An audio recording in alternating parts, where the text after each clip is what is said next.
Welcome dear students. ये set number 4 है, 75 code है। यहाँ पर आप देख सकते हो सीरियल नंबर भी। तो ये क्लास 12th का फिजिकल एजुकेशन का जो एग्जाम हुआ था ना, वही है ये। इस वीडियो में मैं आपको जो आंसर बता रहा हूँ वो अपने एक्सपीरियंस के बेस पर बता रहा हूँ। ये सीबीएसई की तरफ से अभी ऑफिशियली डिक्लेयर नहीं हुए हैं, तो सीबीएसई की तरफ से जब इश्यू किए जाएंगे तो वो भी आपको अलग से वीडियो में प्रोवाइड कर दूंगा। तो यहाँ पर जो पहला क्वेश्चन है यहाँ पर लिया गया है कि निम्नलिखित में से कौन सा खेल कार्यक्रम की योजना बनाने के बाद अगला कदम है, तो वो है आयोजित करना है। ठीक है, क्योंकि जब पहले प्लानिंग की जाती है तो फिर ऑर्गेनाइजिंग होती है, ऑर्गेनाइजिंग के बाद जो है फिर हम स्टाफिंग करते हैं, स्टाफिंग और डायरेक्टिंग फिर कंट्रोलिंग। तो इसने प्लानिंग क्या पूछा था, तो ऑर्गेनाइजिंग आ जाएगा इसका आंसर।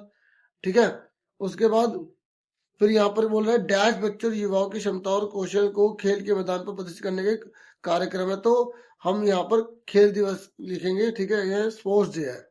फिर उसके बाद यहाँ पर कह रहा है करेक्टिव एक्सरसाइज की बात कर रहा है, तो वो किसकी एडवाइस, सुपरविजन की बात कर रहा है। किसकी एडवाइस सुपरविजन पर होना चाहिए, तो फिजिशियन और यहाँ पर जो है फिजियो जो थेरेपिस्ट है उसकी देखरेख में होना चाहिए। तो यहाँ पर डी आंसर हो जाएगा। ठीक है, फिर उसके बाद फोर्थ क्वेश्चन है, यहाँ पर ये कह रहा है कि जो काइफोसिस है ना, तो उसको ठीक करने के लिए यहाँ पे कौन से आसन की बात की जाएगी। तो यहाँ पे धनुरासन तो चाहिए, चक्रासन चाहिए, भुजंगासन चाहिए। तो ये बेस्ट है, तो इसका आंसर आएगा, क्योंकि धनुरासन तो चाहिए चाहिए, तो ये यहाँ दोनों में, ये दोनों में कट जाएगा।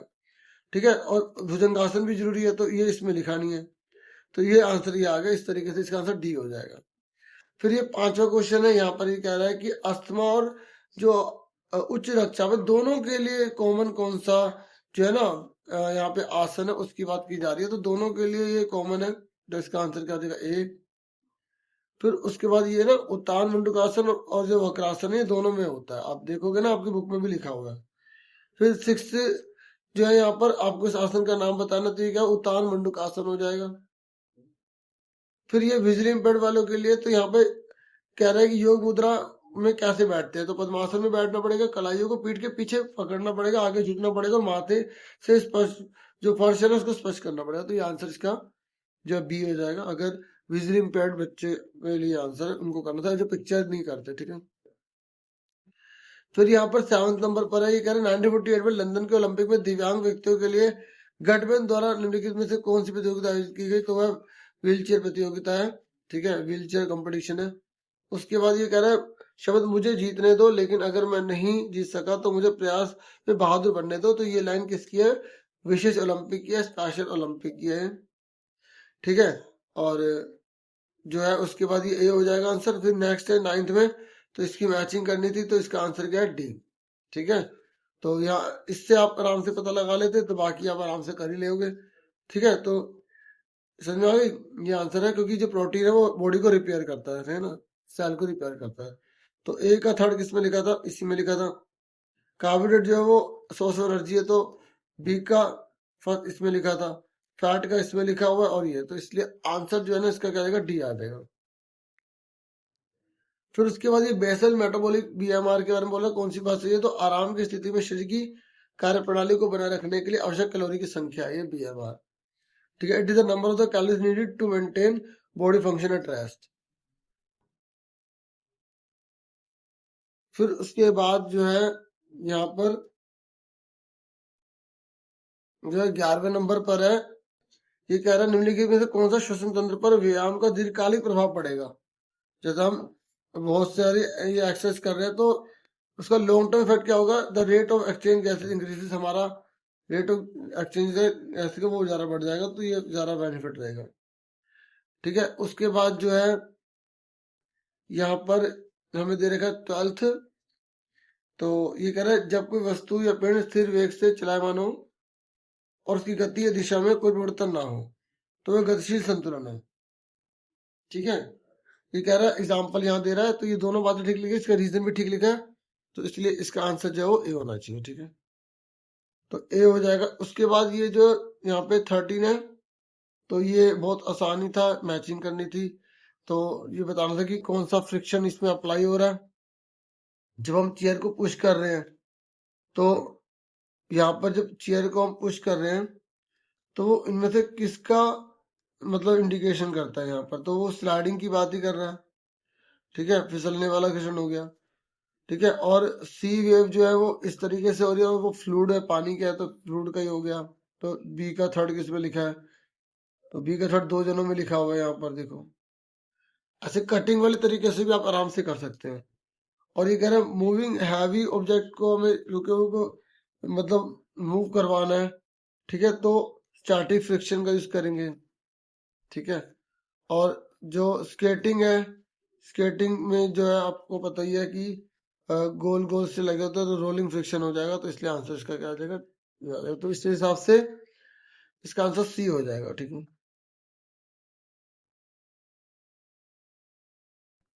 फिर 14 ने कह रहा है लीवर के जो फलक्रम है ना कि संबंध में निम्न की कौन सी बात सही लिखी है, लीवर के रिगार्डिंग जो फलक्रम है, तो ये पॉइंट होता है, ठीक है, एट विच द लीवर जो रोटेट करता है। उसके बाद यहाँ पर 15 क्वेश्चन है।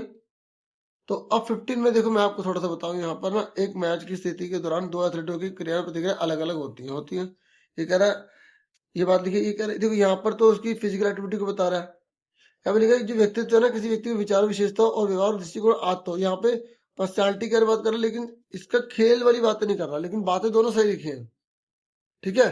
तो कई बच्चों को लग सकता है कि भाई अलग अलग एक्शन रिएक्शन दिखा रहे हैं, कि रीजन ये है कि उसका बिहेवियर अलग है, एटीट्यूड अलग है, हैबिट अलग है। तो अब ये कंफर्म तो सीबीएसई की ऑफिशियल साइट जो है ना, मतलब जब इशू की जाएगी आंसर शीट उससे पता लग पाएगा, लेकिन मुझे क्या लगता है फिजिकल की बात हो रही है, मेंटली की बात हो रही है, ठीक है। तो इसलिए जो है ना इसका आंसर जो है बी होना चाहिए, ठीक है। और अगर हम बिल्कुल इससे रिलेट करेंगे तो भाई अलग अलग इसलिए रिस्पॉन्स दिखा रहे हैं क्योंकि ये कैरेक्टर अलग है, बिहेवियर अलग है, हैबिट अलग है, ठीक है ना। तो इसका कंफर्मेशन तो हमें उससे पता लगेगा ऑफिशियल आंसर की से, ठीक है। इसलिए मैंने मेरे हिसाब से भी होना चाहिए, ठीक है। बाकी आपके क्या राय है, आप कमेंट करके बता सकते हैं, ठीक है। 16 है, तो ये कह रहे हैं श्वेत नीट परीक्षा की तैयारी के कारण अत्यधिक तनावग्रस्त और चिंतित है, निम्न में से कौन सा कारण उसके लिए व्यायाम करने के लिए उपयुक्त है, बताओ। तो यहाँ पे मेंटल रिलैक्सेशन के लिए, क्योंकि मेंटली बहुत ज्यादा डिस्टर्ब हो रही है ना वो, तो मेंटल रिलैक्सेशन इसका हो जाएगा, ठीक है। फिर ये 17 है, तो यहाँ पर कह रहे हैं खेलों में प्रशिक्षण चक्र के संबंध में निम्नलिखित में से कौन सा कथन सही नहीं है। तो यहाँ लिखा है कि मैक्रो साइकिल के प्रशिक्षण में अवधि सबसे कम होती है जबकि सबसे ज्यादा होती है ना। मैक्रो है तो ज्यादा ही होगी, है ना। और ये इसका आंसर डी हो जाएगा। उसके बाद यहाँ पर निम्नलिखित में से किस प्रकार की सहन क्षमता को गतिविधि की प्रकृति के अनुसार वर्गीकृत किया जाता है, तो वो हो जाएगा स्पेसिफिक जो है एंडोरेंस, ठीक है। अब बाकी जो है सॉल्व नहीं किए गए हैं, आप पेपर देख सकते हो, जैसे नेक्स्ट ईयर के जो स्टूडेंट्स हैं उनके काम आ जाएंगे, वो देखना चाहेंगे, ठीक है। और अगर किसी क्वेश्चन के आंसर में आपको डाउट लगता है तो आप कमेंट कर सकते हैं, डिस्कस कर सकते हैं, ठीक है। और जब आंसर की अब जब भी सीबीएसई ऐसे इशू करेगी तो आपसे शेयर कर दी जाएगी, ठीक है।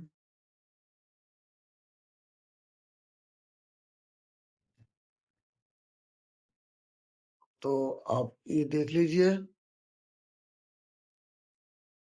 इनको भी कहीं सॉल्व नहीं किया गया, ठीक है। तो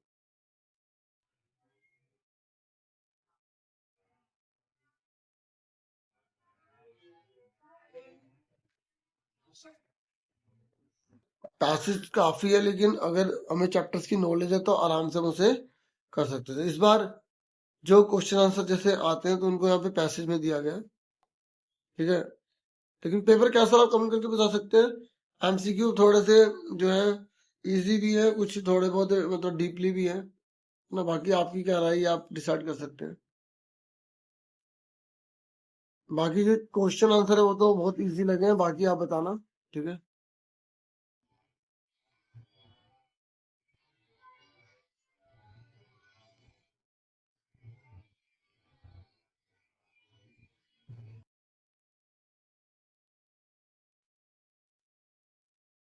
तो इतना ही था डियर इस वीडियो में। Thank you for watching and listening carefully. Take care dear students.